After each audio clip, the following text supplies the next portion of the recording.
Hey everyone, so today I'm doing like studying tips and tricks and all that good stuff. A lot of people, I've been requested so many times to do this on this channel, and I thought it was really helpful because a lot of people don't like studying, don't like homework. I mean, I don't, but see the thing is I motivate myself. Like, I don't have to be told, Courtney, you need to study, Courtney, you need to do your homework. You know, I want to get good grades, so I do it myself. My sister, on the other hand, you could tell her a million times and she'll still have to be told a million and one times.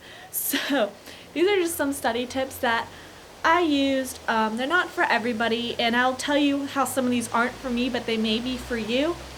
So first off, I have it written down, so if I'm looking down, it's just so I don't get off topic. Number one is don't overdo it. Don't cram the night before. This is not especially for tests, because for tests I usually just study the day before, but for like final exams and stuff, don't wait till the day before your final exam to study. And also, don't spend too much time on one subject, and this goes for any time, whether it's homework, studying, whichever. If you have two tests, say one for math, one for English, and you're studying for them both, don't spend more than 30 minutes on each one. Switch it up, 30 minutes on one, 30 minutes on another. Go back, give your mind a break from one subject and go to the other. We actually learned that technique in psychology, and it's your mind remembers better when you do it that way, when you take a break. Let me see.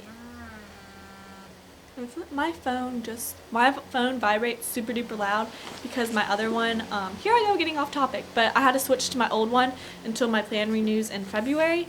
So anyways, another thing is if you study with a friend, or you're trying to help a friend, or you just like, hey mom, hey dad, could I try to teach you how to do this?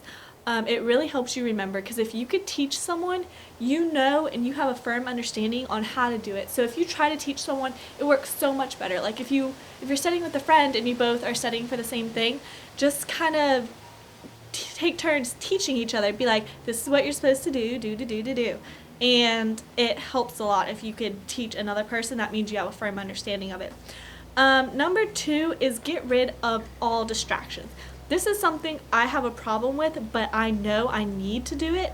I have such a problem with it, and like, because I do my homework in the den, which is like our computer room, and I sit on the desk, which is the only desk in there, which is the same desk the computer's on. So often I'll just leave like the computer on like Facebook or whatever, and I'll be studying and I just get distracted a lot, or I'd get distracted by my cell phone. But if I really need to focus, you really need to just shut all of that out, turn your phone off, put it in another room, switch the monitor off on the computer, whatever you have to do. Also, I don't remember what this is supposed to mean. I wrote down color code for number 3, but what did I mean? Oh my goodness, you guys. I can't read my own shorthand. That's horrible. Okay, I remember. So you're taking notes, and what I do is I color code things. Like definitions, I'll highlight one color, and I'll just highlight the word. And then for something else, like for something important that my teacher's like, oh, you need to remember this, I'll highlight it like yellow, and then I'll highlight the definition pink, and then, you know, I'll kind of do that. But highlighting is, I think this is what I'm trying to say, highlighting is your like key. Like, I love highlighters, I love highlighting, but don't highlight every single thing. If you highlight everything, there's really no point. But there's certain colors, I don't remember which one, you could probably Google it. I believe it's like, it might be like pink? I think it's pink, don't quote me, but you could Google it. Pink, if you highlight in pink, it helps you remember better. One of the colors is, I don't think it's yellow, but it might be pink. If you highlight in pink, you remember it better. Don't know why, it's just how your brain works. Also learned that in psychology, I just forgot what color. Number 4, flashcards. I never used to be a big fan of flashcards until last year when I was studying for my history exam. We couldn't use anything on the test, and he gave us a study guide. So flashcards do take a long time to make, but not only when you make them, you're kind of studying in a way because you're looking up the answer and what to write, so that helps you there. I hope the wind isn't too loud. But also, when you make flashcards, then you go back and it helps you even more. So, and you could kind of do it by yourself. You don't need someone to study with or anything like that, and that helps like tremendously. So, some people do it for like every test they have, but I just do it for like big tests when I really need it. Because I remember for that history test, I used so many flashcards, but I got a good freaking grade on that test because I studied so much. Because you kind of retain the information, like I said, when you're writing it on the flashcard. You're like, so you remember some of it, but then when you go back to study, you remember even more. Number 5 is Cornell notes. Now, where I used to live, never heard of it in my life. Until I moved here, the schools do this thing called Cornell Notes, and some of you may be familiar with it, some of you may not. I'll post the format to that down below, but it's a way to take notes. And you have your notes on one side, which take up like 2/3 of the page, and then 1/3 of the page you put like the topics or just questions. So you put questions and then you cover up this side and then you look at the questions. It's kind of like flashcards.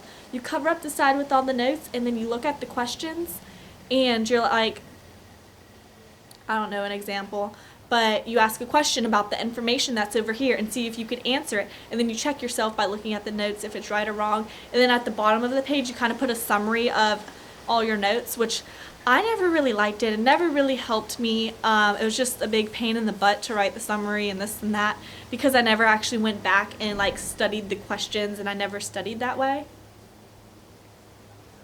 Everybody's watching me today because I'm filming outside and we have like windows everywhere. But some people really learn that way. So try it. Maybe if you haven't heard of it, maybe try it, and it can help you. It didn't help me, but I know a lot of people who it did help.